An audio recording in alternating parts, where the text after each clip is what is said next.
You're listening to Cover Your Assets, a podcast that discusses the timely and significant legal issues faced by employers. Kathleen Jennings is an attorney who has over 30 years of experience in advising employers as to their legal responsibilities and has written extensively about employment law in her popular Cover Your Assets blog. If your business has employees, you cannot afford not to have your assets covered. Hello, everyone, and welcome to Cover Your Assets, the labor and employment law podcast. As always, I'm your host, Thom Jennings, here with my sister and resident expert and attorney, Kathleen Jennings. Kathleen, how are you today? Doing great, Tom. How are you doing today? I am doing fine, and I must say that our numbers, which we discuss on pretty much every episode, continue to climb. So I want to say before we begin this topic, thank you very much to all of our listeners. And today, our topic is inspired by an email from one of our listeners. And as always, you can contact us through the show notes if you have a topic that you'd like us to discuss. And we're going to send this one out to Michelle. Michelle I noticed with 2 L's. So we're going to say, thank you, Michelle, for offering this topic. And it is indeed, I don't have a drum roll, but if we did, it would be right here. And the topic is a toxic workplace. And before we get into the particulars of a toxic workplace, obviously one of the prevailing themes of the Cover Your Assets podcast is what situations could cost you in terms of an employer if you don't address them. And in the case of a toxic workplace, it could be very costly. So I guess we'll start with kind of I don't know, Kathleen, is the term toxic workplace, is it something that's even used in legal circles when it comes to lawsuits or legal actions? I don't know that it's not a legal term, Tom. It's certainly a term that employees will use to describe the kind of workplace that nobody wants to get up and go to every day. What you'll see is that some toxic workplaces may have other issues. Maybe if the toxicity is directed toward particular groups of people, such as women or people of color or people who are gay, if it's targeted toward a particular protected group of people, then you may have a discrimination or harassment issue, which is completely different.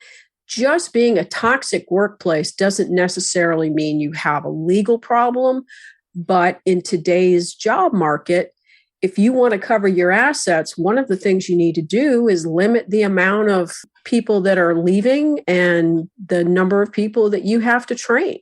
That kind of turnover is going to cost you money and time, and a toxic workplace is also going to cost you good workers. And let's be honest, the more employees that you have cycling through the company, the greater chance you have of facing a potential lawsuit, because if there's a high turnover, it means that there's more employees that are disgruntled. And it's the disgruntled employees that are going to be the ones that are more likely than not to start some type of legal action. But let's shift back to the term toxicity and toxic workplace. And I mean, as you said, it's not a legal term per se, and I think on some level it can be subjective, so we'll acknowledge that. But the reality is, when people are in a toxic workplace, they know it. Indeed they do, Tom. I know I've been in a few toxic workplaces. I would venture to say that you probably have yourself. So I'll give an example of one of the toxic workplaces I was in. And this involved a senior management person who there are a couple things that he did that were particularly toxic. Number one, he was very moody, and occasionally he would just walk up and down the halls screaming and yelling, "I want to fire someone today." That put people a little bit on edge, surprisingly. And then the other thing that I found even more toxic was this was someone who would go into each employee's office, shut the door, and then proceed to talk smack about all of the other employees. And then when he was done in that office, he would then just go to the next office and do the same thing. And eventually everybody figured out what was going on, but it's a very negative atmosphere because it essentially pits employees against one another. Yeah, I think that is the key right there, is that a toxic workplace environment is oftentimes, at least in my personal experience, and with people that I've spoken to about places that they've worked and they've had a hard time, there's typically a situation where employees are going against other employees in some way, shape, or form. It creates a competitive environment that's an unhealthy competitive environment. And it becomes difficult to work and people just don't want to go there. Now, I had a situation, and I think this may be somewhat typical in sales. I mean, in sales, you have employees going against other employees. That's natural. It's almost like a sports team type atmosphere.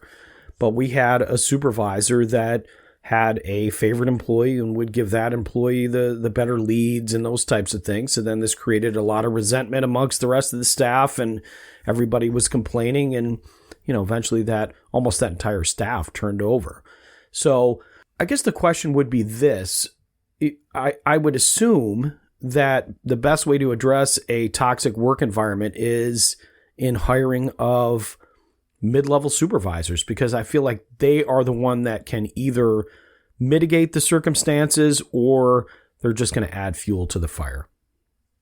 I agree, Tom. And certainly upper management needs to be supportive of the kind of environment that fosters teamwork and productivity rather than, like you said, the unhealthy competition. Now, maybe there are some workplaces that thrive on that unhealthy competition, and there may be some people who don't mind that. And that's a business decision that the company can make. But I think for the most part, most people don't want to work in that kind of workplace. There's enough unhealthy competition out there anyway. And so you need to think about what kind of people do you want working for you? And do you want them to be relatively satisfied with what they do and who they work with? We don't all have to be in love with all the people we work with, but it's a difficult situation if you have folks who literally hate coming to work because they cannot stand some of the people they work with. Now, that comes down to whose problem is that? Is it somebody who's overly sensitive versus somebody who maybe is a bully? There's a lot of layers to the issue. Yeah, I agree. And I think that it comes down to, we talk about mid-level management, and upper management bears a great deal of responsibility. But I think in some cases, this falls into two categories where you'll have upper level management that is oblivious to situations because maybe they're caught up with some day-to-day administrative things and they aren't spending enough time walking around or just spending time with employees. So that's due to a disconnect. And then I think there's the other ones that I will now dub, I'm going to come up with my own expression, the downhill managers who just like to make the crap flow downhill, use the mid-level manager as their bully to kind of run through and enforce rules and keep a layer of protection from them, and then still try to be the good guy up at the top, like, oh, I had no idea this was going on, even though they were the ones that were kind of playing with the puppet string, so to speak. But wow, it's a pretty cynical view of corporate America there, Tom. Well, I think it's a very realistic view of some toxic workplaces, and not every place is a toxic workplace. But I also think that once it starts happening, it's very, very, very difficult to rein it in. Because as much as in society today, we love to point to one individual that, if we get rid of them, this will get rid of the toxicity in the workplace. That's not always the case. Now, the other side of the coin in that case is sometimes it is. I think that's another situation where you can have an individual employee who's created a toxic workplace, and for whatever reason, management will not acknowledge that and will not simply get rid of that employee. And sometimes getting rid of that employee changes the entire game. Absolutely. And this is where a good human resources person should know their workplace. If a good human resources person starts seeing an increase in turnover, then this is the opportunity to use exit interviews to find out from the folks that are leaving, why are you leaving? And, sometimes employees aren't going to tell the truth because they don't want to burn bridges. But if you can, you need to try to find out, what's the problem, or what could we do better, or something, so that you can pinpoint what is the issue, what are we doing wrong, or what are we doing to drive these people away, especially if these are good employees. Sometimes if your bad employees get run off, not so bad. But if you have good employees that are leaving and going someplace else, you need to find out why that's happening. Yeah, and I think you bring up an excellent point that I hadn't thought of, but the exit interview process, it's one that, I think if a company's doing it as a formality because, that's just what people do, they do exit interviews, then it really serves no purpose. But there's a couple of thoughts that come to mind when it comes to exit interviews, is that one, they can be very helpful if they're approached in a way that makes sense. And also if you create an atmosphere where the exit interview process maybe can create an environment where people feel comfortable to really tell the truth. And I think where an HR person or a business owner can miss an opportunity is they have to realize that if an employee is leaving a company, they may still be connected for quite some time, because if they've established relationships with fellow employees, and they're going to be, what's going to happen. Somebody's going to make that phone call and say, hey, Kathleen, you had the exit interview. How'd it go? And if they say, it was a bunch of nonsense and they didn't really listen to anything I said, then who cares? And the other side is that if people aren't even doing exit interviews, then that there really is a problem, like you said, because they don't want to stir up any problems or have a bad reference or anything like that. So I guess to come back to the exit interview, what would be your suggestions in terms of creating a process that is effective in terms of utilizing exit interviews? And maybe if there's a case where it's not worth it to do it, if ever. I think, as I said before, that the exit interview is an opportunity to find out what it is the company could do better. Perhaps some employees are going to leave and they're just going to complain and bitch about everything. And okay, so you hear them out. Also, keep in mind that these folks, even if they don't work for you, they can still talk about your company to others, including other prospective employees. So you want to have the tone of the exit interview to be positive, so that these folks don't go out and say bad things about your company based on what you said or did during the exit interview. At the end of the day, you can't make anybody tell you why they're leaving if they don't want to tell you, but hopefully you would have enough rapport with employees that even when they leave, they can give you some sense of, this is part of the reason, or this is some of the reason. I don't want to make trouble. I don't want to name names, but, here's some of the issues. And really, as a practical matter, you would hope that the problems would have been reported to HR or to somebody before it reached the point of somebody deciding to look for another job. Yeah. And I mean, that's a great point as well. So when would you suggest that an HR person schedule an exit interview? I mean, my experience has been, it's been all over the map. I have companies that will do it the very last day before the employee leaves. And I think in some ways that's ineffective. I've seen companies that have done it if a person gives 2 weeks notice, maybe a couple days after that. So they still have a couple of weeks to kind of kick around the workplace.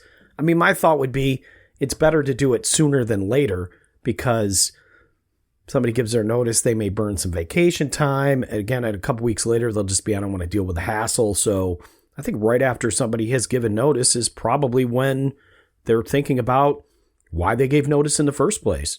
Sure. And sometimes maybe you can even talk people out of leaving. In this job market, there are employers now that'll offer more money to somebody who's especially valuable. And maybe that'll help. But you still need to find out what it is. If it's just money that is causing someone to leave, then that's an opportunity to look at your pay scale. Are you competitive with other companies in your same industry? Are you losing people because of that? Can you afford to raise some of the pay? I mean, that's something that a lot of, especially small businesses, are struggling with right now because of inflation and job and wage inflation in some places. But I agree with you, Tom. I think soon after the employee tenders their notice is probably a good time to just sit down and make it more like an informal conversation. Don't try to make it overly formal, because you're just trying to get information out of them. All right. And let's circle back to the topic at hand, which of course is the toxic workplace. And what would you say are, I mean, again, we mentioned before, it's subjective, but I think that there are certainly some things that are typical of a toxic workplace. What would you say is maybe the top 3 or 4 indications that to a supervisor? Because let's be honest, an employee knows if it's toxic because they're the ones that are feeling it. How can a supervisor identify that there is a problem that could be creating much bigger problems down the road if it's not addressed? I think some of the indications you would look for are employees who won't talk about anything. They'll come to work, they'll do their job, they'll get out of there, and they don't want to talk, especially to somebody in supervision or management, about what's going on. And if you see people that are just going through the motions because they don't care, what's causing that? And even people who may even look a little fearful, or you see absenteeism increasing either because of stress brought on by the toxic workplace, or even the stress can cause physical illness in employees and increase the amount of absenteeism. So that's a big indicator. If you start seeing a lot of people laying out or calling out because they have stress-related issues. Yeah. And I think we should address this, which I'm not sure if we have in any other episode, but a toxic workplace could also lead to union activity, where there could be a workplace where a union does not exist. And let's be honest, now we grew up in Rochester, New York, and Rochester, New York was known for Kodak, and Kodak at its height was a great place to work. And then there was also Xerox. Xerox was union. Kodak was not. Kodak took great pains to make sure that unions didn't come in by offering good benefit packages and creating a work environment where union activity could not flourish. But union activity flourishes in workplaces where people are not happy with some situation. And that doesn't necessarily have to be pay.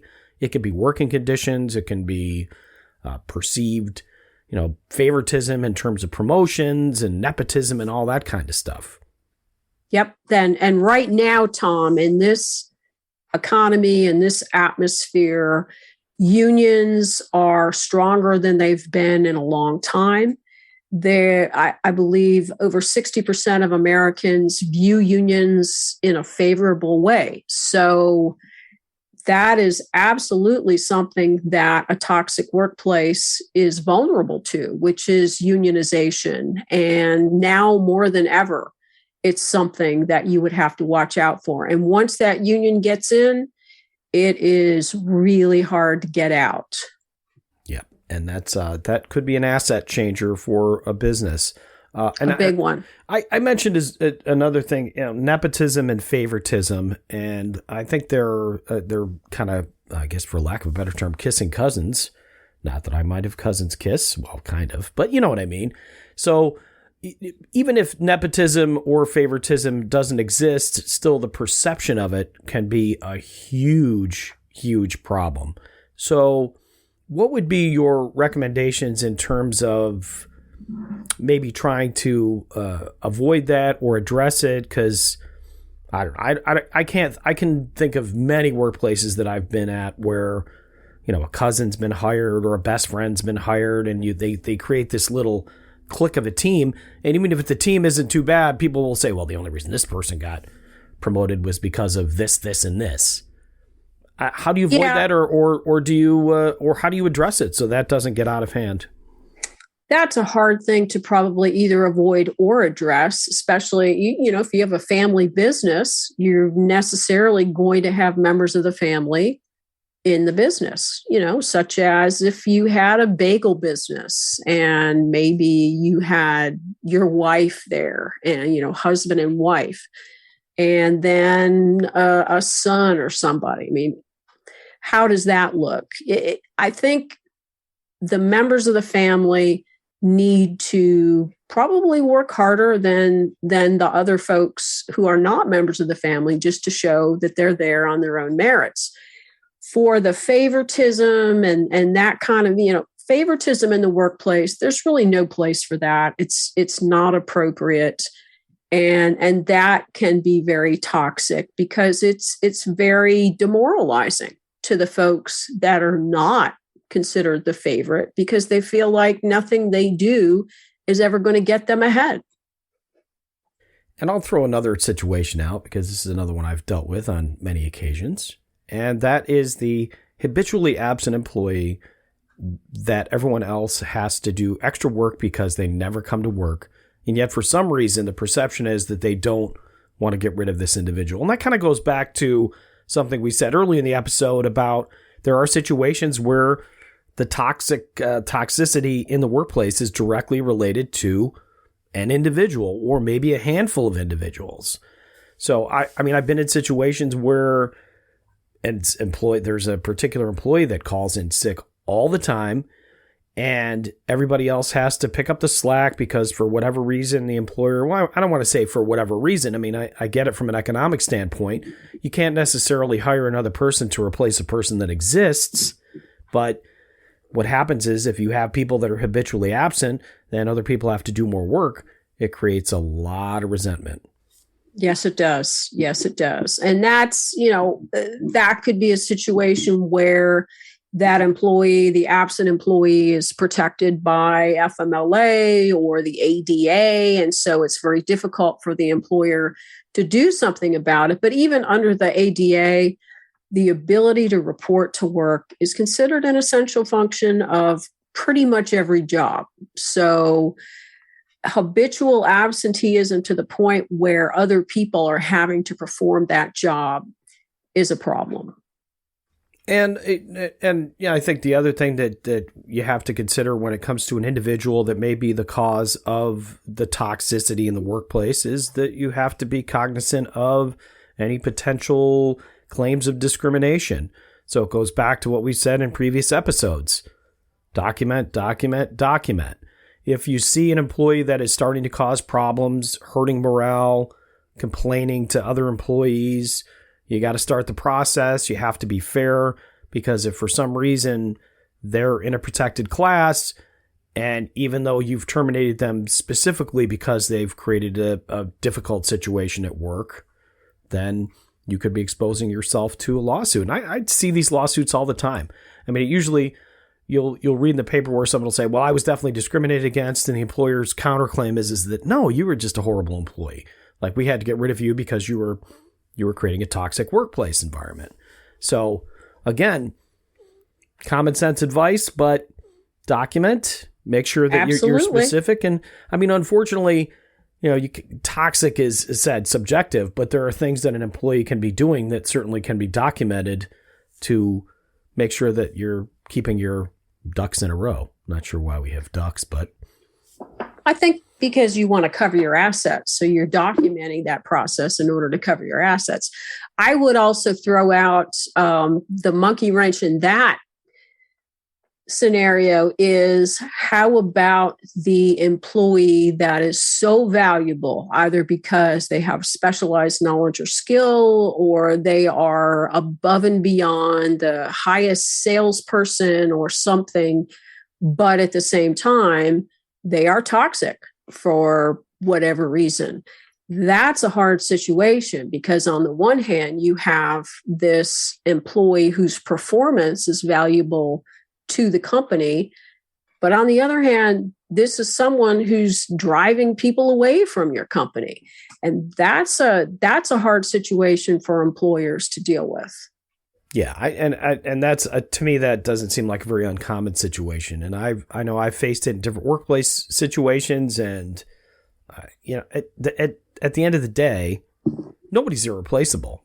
They really aren't. And I think sometimes there are employees that do a really, really good job of creating the perception, whether it's reality or not, that the company will not survive without them. And that's not to say that, like I said, if there's somebody specialized, maybe it's a computer programmer or somebody who's done something, that if they were gone, that the company wouldn't struggle. Of course they would.